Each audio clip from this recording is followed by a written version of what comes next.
रामपुर गांव की यह शाम कुछ ज्यादा ही काली थी। मूसलाधार बारिश ने जैसे पूरे गांव को बंधक बना लिया था। गांव के बाहर भोला काका की चाय की टपरी पर 3 दोस्त विजय, करण और समीर इस बारिश के रुकने का इंतजार कर रहे थे। अरे यार, ये इंद्र देवता आज ही सारा पानी बरसा देंगे क्या? शाम से रात होने को आई, पर ये बारिश है कि रुकने का नाम ही नहीं ले रही। हाँ भाई, और अंधेरा भी कितना हो गया है। घर जाना है, लेकिन इतनी तेज बारिश में कैसे निकले?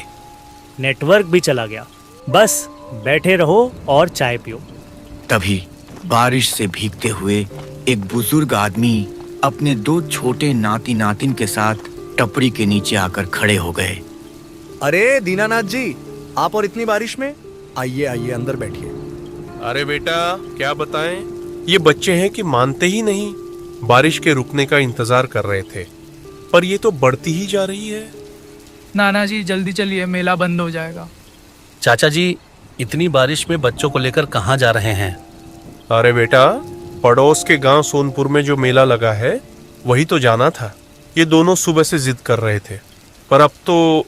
क्यों चाचा जी, मेला तो देर रात तक चलता है और अब बारिश भी हल्की हो रही है। कुछ देर में रुक ही जाएगी, तब चले जाना। नहीं बेटा, अब चाहकर भी नहीं जा सकते। पर क्यों चाचा? बेटा, तुम शहर के लड़के हो, तुम्हें नहीं पता। सोनपुर जाने का बस एक ही रास्ता है, जो उस सुनसान वन से होकर गुजरता है। तो क्या हुआ चाचा जी, जंगल ही तो है। अभी तो 7 ही बजे हैं, टॉर्च लेकर निकल जाओ। बेटा, तुम्हें उस सुनसान वन के बारे में नहीं पता क्या? उस जंगल के रास्ते से सूरज ढलने के बाद कोई नहीं गुजरता। क्या चाचा, ये सब आपके जमाने में होता होगा, अब कौन मानता है ये सब? बेटा, आजकल के नौजवानों की यही तो परेशानी है। जब तक खुद पर नहीं बीतती, यकीन नहीं करते। उस जंगल में मायावी का वास है। मायावी? हाँ बेटा, दीनानाथ जी ठीक कह रहे हैं। वो कोई आम भूत प्रेत नहीं है, वो एक छलावा है। वो तुम्हारे मन की सबसे गहरी इच्छा को पढ़ लेता है और तुम्हें वही दिखाता है जो तुम देखना चाहते हो। वो तुम्हें भटकाता है, और जो एक बार उस जंगल में भटका वो फिर कभी वापस नहीं लौटा। मेरी बात को मजाक मत समझना, और भूलकर भी सूरज ढलने के बाद उस रास्ते से मत जाना। चलो बच्चों, घर चलते हैं, मेला फिर कभी चलेंगे। पर नाना जी, आज मेले का आखिरी दिन है। जिंदा रहे तो मेले बहुत देख लोगे, चुपचाप घर चलो। दीनानाथ जी गुस्से में बच्चों को खींचते हुए बारिश में निकल गए। उनके जाने के बाद तीनों दोस्तों के बीच एक खामोशी छा गई। यार, ये क्या बकवास है? 21वीं सदी में भी ये सब अंधविश्वास। और ये भोला काका भी साथ दे रहे थे। कहानी अच्छी बना लेते हैं। यार विजय, मुझे तो दीनानाथ जी की बातें मजाक नहीं लग रही थीं। उनकी आंखों में सच में डर था। अरे यार करण, तू भी ना, बड़े बुजुर्गों का काम ही है डराना। सुनो, क्यों ना आज रात हम तीनों उस मेले में जाए, इसी रास्ते से, सुनसान वन के रास्ते से। क्या दिमाग खराब हो गया है तेरा? अरे, कल सुबह जब हम चाचा और भोला काका को मेले की जलेबियां खिलाएंगे तो उनका चेहरा देखने लायक होगा। साबित कर देंगे कि ये सब अंधविश्वास है। नहीं भाई, मुझे नहीं जाना। अगर सच में कुछ हो तो? अरे यार अमन, तू भी उन्हीं की तरह डर रहा है। कुछ नहीं होगा, बस जंगल है, थोड़ा डर लगेगा, इससे ज्यादा कुछ नहीं। आइडिया बुरा नहीं है।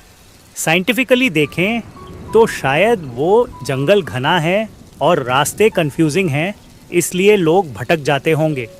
देखा, समीर भी मान गया। चल न करण, मजा आएगा। ठीक है, पर अगर जरा भी गड़बड़ लगी तो मैं वापस आ जाऊंगा। डन। ठीक 1 घंटे बाद खाना खाकर यहीं मिलते हैं, और फिर मिशन सोनपुर। उधर अपने घर में रीना और मोनू भी उदास बैठे थे। मोनू अभी भी सुबक रहा था। अर्जुन सुन, जैसे ही नाना जी सो जाएंगे हम चुपचाप मेले में चलेंगे। पर दीदी, नाना जी बहुत डरा रहे थे, वो मायावी। अरे वो सब बकवास है, बड़े लोग हमेशा डराते हैं। और फिर आज आखिरी दिन है मेले का, मैंने गुल्लक से पैसे भी निकाल लिए हैं। पक्का? पक्का, पर अगर डर लगा तो? डर लगे तो वापस आ जाएंगे। ठीक है, और सुबह सबके उठने से पहले लौट आएंगे, किसी को पता भी नहीं चलेगा। रात के ठीक 9 बजे जब पूरा रामपुर गांव सो रहा था, 2 अलग अलग जगहों से कुछ साये अंधेरे में निकले। एक तरफ थे विजय करण और समीर, और दूसरी तरफ थे रीना और मोनू। दोनों की मंजिल एक ही थी, सोनपुर का मेला, और रास्ता सुनसान वन।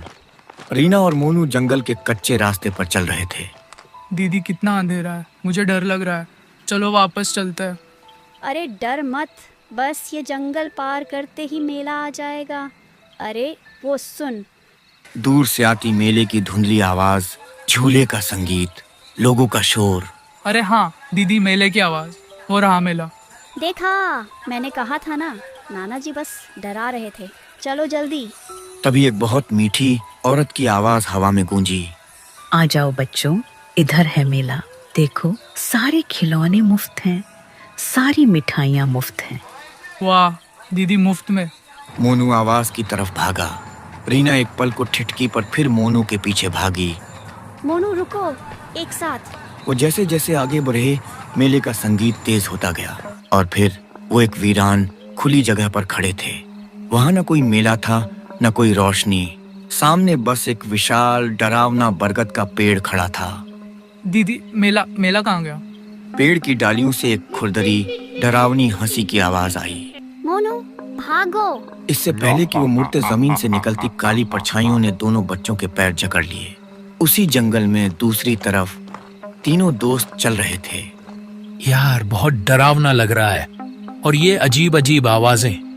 विजय, मुझे लगता है हम रास्ता भटक गए हैं। वो पगडंडी कहीं पीछे छूट गई लगता है।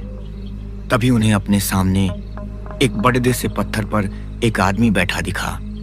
वो अजीब तरह से मुस्कुरा रहा था। अरे वाह, 3 दोस्त, कहाँ जा रहे हो रात के इस वक्त? हम सोनपुर मेले में जा रहे हैं। आप कौन हैं? मैं इस जंगल का रक्षक हूँ, तुम्हें सही रास्ता बता सकता हूँ। यहाँ बहुत से रास्ते हैं, गलत रास्ते में चले गए तो पूरी रात भटकते रहोगे। वाह, अच्छा हुआ आप मिल गए। बस मेरे पीछे आते जाओ, मैं तुम्हें सबसे छोटा रास्ता दिखाता हूँ। तीनों उसके पीछे चलने लगे। समीर को कुछ गड़बड़ लग रही थी। वैसे गांव के लोग कहते हैं कि रात के समय इस जंगल के रास्ते से कोई आता जाता नहीं है। कुछ भूत प्रेत की बातें बताते हैं। तो क्या आपने नहीं सुनी वो सारी बातें? और आपको डर नहीं लगता? अगर भूत होता तो अब तक वो आपके साथ होता। समीर की नजर उस आदमी के पैरों पर पड़ी। विजय, करण, उसके पैर देखो। विजय और करण ने नीचे उसके पैर देखे। वो आदमी आगे चल रहा था, पर उसके पैर उल्टे थे। भागो विजय! जैसे ही वो चिल्लाया, वो आदमी रुका। उसने अपना सिर पूरा 180 डिग्री घुमाया। उसका चेहरा किसी इंसान का नहीं था। 2 लाल अंगारे जैसी आंखें और एक चीर तक फैला हुआ मुंह। तीनों दोस्त उल्टी दिशा में चीखते हुए भागे। वो भाग रहे थे, पर ऐसा लग रहा था कि जंगल खत्म ही नहीं हो रहा। यार, ये रास्ता, हम यहीं से तो आए थे। हमें गोल गोल घुमा रहा है। तभी उन्हें बच्चों के रोने की आवाज आई। छोड़ दो, हमें जाने दो, हमें घर जाना है। ये तो दीनानाथ चाचा के नाती नातिन की आवाज है। वो भी यहाँ हैं, चलो जल्दी। वो आवाज की तरफ भागे और उसी वीरान बरगद के पेड़ के पास पहुंच गए। उन्होंने देखा कि रीना और मोनू जमीन पर पड़े हैं, और पेड़ की जड़ों जैसी काली परछाइयां उन्हें पेड़ के तने की तरफ खींच रही हैं। भैया बचाओ। पेड़ के तने से धुएं और परछाइयों का एक विशाल रूप उभरा। वो मायावी था। आ गए तुम सबको मेला बहुत पसंद है ना? अब तुम सब मेरे मेले का हिस्सा बनोगे हमेशा के लिए। मायावी ने अपनी परछाई वाली भुजाएं तीनों दोस्तों की तरफ बढ़ाईं। हम मर जाएंगे। विजय, भोला काका ने कहा था वो छलावा है, वो रोशनी से डरेगा। अपनी टॉर्च, सब अपनी टॉर्च उसकी आंखों पर मारो। तेज रोशनी पड़ते ही मायावी तड़पने लगा। उसकी परछाई वाली जड़ें जिन्होंने बच्चों को पकड़ा था कमजोर पड़ गईं। कर्ण, बच्चों को खींचो। कर्ण और समीर ने दौड़कर रीना और मोनू को खींचा। तुम बच नहीं सकते, ये जंगल मेरा घर है। भागो, पीछे मत देखना, जंगल के बाहर भागो। 5 लोग अपनी जान बचाने के लिए भागे। उनके पीछे मायावी की दर्दनाक चीखें और पेड़ों के गिरने की आवाजें आ रही थीं। वो तब तक भागे जब तक उनके फेफड़ों ने जवाब नहीं दे दिया। जब सुबह की पहली किरण ने आसमान को छुआ, तब जाकर वो 5 जंगल से बाहर रामपुर गांव की सीमा पर आकर गिरे। वो बुरी तरह थके थे, मिट्टी में सने थे और हाँफ रहे थे। वो वापस आएगा विजय, वो हमें नहीं छोड़ेगा। उसने हमारा चेहरा देख लिया है। चुप कर करण, वो जंगल में ही था और हम बाहर हैं। वो हमारा कुछ नहीं बिगाड़ सकता। चलो पहले इन बच्चों को इनके घर छोड़ते हैं। सब दीनानाथ जी के घर की तरफ चल पड़े। दीनानाथ जी रात भर सोए नहीं थे। जैसे ही विजय ने दरवाजा खटखटाया, उन्होंने फौरन दरवाजा खोला। सामने बच्चों को मिट्टी में सना, खौफजदा और इन 3 लड़कों के साथ देखकर उनका गुस्सा फूट पड़ा।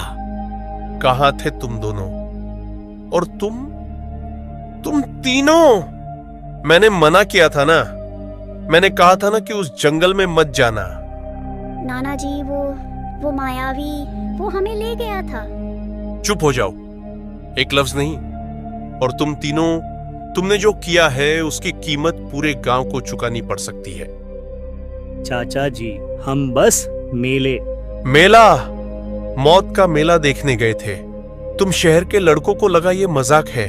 वो कोई मामूली भूत नहीं है, वो जंगल का छलावा है। पर चाचा जी, हमने उसे भगा दिया।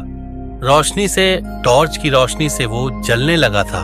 विजय की ये बात सुनकर दीनानाथ जी का चेहरा सफेद पड़ गया। उनका गुस्सा अब खौफ में बदल गया था। तुमने उस पर रोशनी फेंकी? तुमने उसे चुनौती दी? हाँ, समीर ने कहा था। सर्वनाश, तुम लोगों ने उसे भगाया नहीं है, तुमने उसे आजाद कर दिया है। वो जंगल की परछाइयों में कैद था, परछाई जो रोशनी से डरती है। पर अब वो उस रोशनी का पीछा करेगा। वो तुमसे बदला लेने जंगल से बाहर जरूर आएगा। तीनों दोस्तों के पैरों तले जमीन खिसक गई। 2 दिन बीत गए। गांव में सब कुछ सामान्य लग रहा था। विजय, कर्ण और समीर ने उस रात की बात किसी को नहीं बताई। उन्हें लगा शायद दीनानाथ जी का डर बस एक वहम था। उस रात कर्ण अपने कमरे में सो रहा था। कर्ण, दरवाजा खोल, मैं हूं विजय। विजय, इतनी रात को क्या हुआ? जल्दी बाहर आ, समीर को कुछ हो गया है, हमें जल्दी चलना होगा। कर्ण घबरा कर उठा और जैसे ही उसने दरवाजा खोला, बाहर कोई नहीं था, बस घना अंधेरा। विजय, कहाँ है तू? कर्ण पलटा। उसके अपने ही कमरे के अंधेरे कोने में 2 लाल आंखें उसे घूर रही थीं।